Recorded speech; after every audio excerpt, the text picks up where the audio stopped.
ఒకప్పుడు గతంలో నారా లోకేష్ గారు ఐటీ మినిస్టర్ గా అయితే పనిచేశారు. 2014 తర్వాత ఎమ్మెల్సీగా వచ్చి ఆ తర్వాత ఐటీ మినిస్టర్ గా అయితే పనిచేశారు మన ఆంధ్రప్రదేశ్ కి.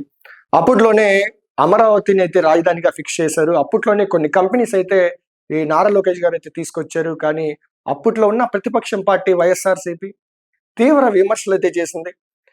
ఆయన్ని పప్పు అని చెప్పేసి దూషించారు. ఇలా అసభ్యమైన పదజాలంతో ఆయన అయితే భలే ఇబ్బంది పెట్టారనమాట. గత 2014 నుంచి 2019 వరకు. ఈ 2019లో ఎప్పుడైతే జగన్మోహన్ రెడ్డి గారు అధికారంలోకి వచ్చాక అధికారులు పనిచేయడం మానేశారని మెయిన్‌గా అయితే చెప్పొచ్చు. సాలరీస్ అయితే టైంకి అయితే వచ్చినా గానీ వాళ్ళు పనిచేయడం మానేశారు. నార్మల్ సాధారణ ప్రజలైతే చాలా ఇబ్బందులు పడ్డారు. ఈ ఇబ్బందుల నుంచే పుట్టుకొచ్చిందే ఒక యువగళం అనే పేరుతో నారా లోకేష్ గారు ప్రతి ఇంటింటికి వెళ్ళి, ప్రతి ఊరికి వెళ్ళి ప్రజల సమస్యలు తెలుసుకున్నారు. నిన్నటితో యువగళానికి సంవత్సరం పూర్తయిపోయింది.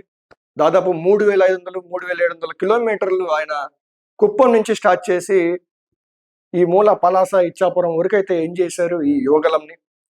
ఈ యువగళంలో అయితే చాలా మంది ప్రజలనైతే కలుసుకున్నారు. చాలా మంది సమస్యలైతే విన్నారు. యువగళంలో ఆయనకు కుదిరినంత సహాయం చేశారు. వెంటనే స్పాట్‌లోనే ఏదన్నా పరిష్కారం, ఏదన్నా సమస్య అని వస్తే వెంటనే దానికి పరిష్కారం చూపించే విధంగా అయితే నారా లోకేష్ గారు చేశారు. అండ్ అధికారంలోకి వచ్చాక కూడా అదే కోవలో అయితే ఆయనైతే పనిచేస్తున్నారు. సోషల్ మీడియాని ఎలా యూజ్ చేసుకోవాలో ఒక ఎగ్జాంపుల్ నారా లోకేష్ గారిని చూసి అయితే నేర్చుకోవాలి అని అయితే మనమైతే తెలుసుకోవాలి. ఒకసారి నారా లోకేష్ గారి ట్విట్టర్ ఆఫీస్ హ్యాండిలింగ్ చూస్తే ఒకసారి చూడండి. పైన కనిపిస్తున్న చిన్నోడి పేరు బొద్దులూరి జగదీష్. ఇలా ఒక్కొక్కరు వాళ్ళ ప్రాబ్లమ్స్ అనేవి నారా లోకేష్ గారికి అయితే మెన్షన్ చేస్తున్నారు. అండ్ గతంలో మనం చూస్తే నారా లోకేష్ గారు మీకు ఎటువంటి ప్రాబ్లమ్స్ ఉన్నా కానివ్వండి, ఒక అఫీషియల్ మెయిల్ అయితే ఇచ్చి మీకు ఏ ప్రాబ్లమ్స్ ఉన్నా నాకైతే పంపించండి, ఇది నేను చూస్తాను, నేను చూసి వెంటనే రెస్పాండ్ అవుతాను, మీకు న్యాయం చేస్తానని చెప్పేసి నారా లోకేష్ గారు గతంలో కూడా చెప్పారు. అండ్ అదే విధంగా అందులో భాగంగానే కొంతమంది కువైట్లో ఇరుక్కుపోయి ఉన్నారు. కొంతమంది కువైట్లో అటు ఇటు రాలేక అక్కడే ఇరుక్కుపోయి ఉన్న వాళ్ళని అయితే వెంటనే వితిన్ ఫ్రాక్షన్ ఆఫ్ ఒక గంటలో దీన్ని వాళ్ళతో మాట్లాడి ఒక వారంలో వాళ్ళు అక్కడి నుంచి అయితే ఇక్కడికి తీసుకొచ్చే ప్రయత్నం అయితే నారా లోకేష్ గారు చేశారు. ఆ వీడియోలు కూడా అయితే మనం ట్విట్టర్‌లో చాలా వరకు అయితే చూసాం.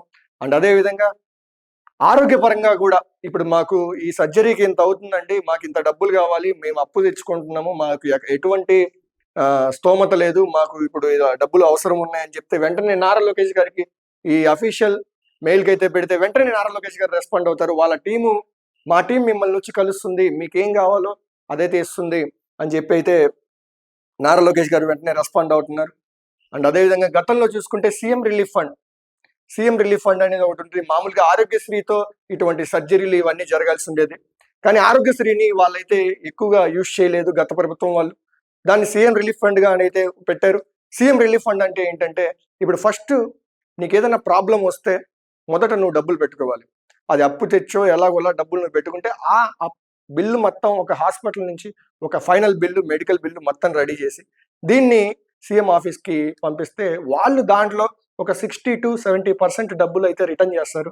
కానీ గత ప్రభుత్వంలో అయితే నాకు తెలిసినంత వరకు ఒక 20% కూడా అయితే జరగలేదు. నేను చాలా దగ్గర నుంచి అయితే చూశాను ఇలాంటి కేసెస్ అయితే.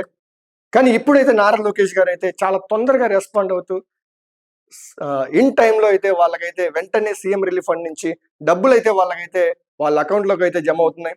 ఇది నారా లోకేష్ గారు ఎంత యాక్టివ్‌గా ఉన్నారో మనమైతే ఒకసారి ఆయన పేజ్‌లోనే చూడొచ్చు. ఒకసారి ఇక్కడ చూడండి. నెల్లూరు టౌన్‌కి చెందిన ఎస్కే మున్ని కువైట్‌కి ఉపాధి కోసం వెళ్లి అక్కడ యాజమాన్యంతో ఇబ్బందులు ఎదుర్కొంటున్న అన్న ఇండియాకు రప్పించాలని ఇలాంటి వాళ్ళైతే చాలా మందినే ఇండియాకి అయితే రప్పించారు. అండ్ అదే విధంగా ఆరోగ్యపరంగా హెల్త్ సమస్యలు ఏదన్నా వచ్చినా కానివ్వండి, ఇప్పుడు టెంపుల్ విషయం కానివ్వండి, ఏదన్నా కానివ్వండి అఫీషియల్‌గా సోషల్ మీడియాలో నారా లోకేష్ గారి అఫీషియల్ పేజ్‌కి ఇలా ట్యాగ్ చేస్తే అలా రెస్పాండ్ అవుతారు.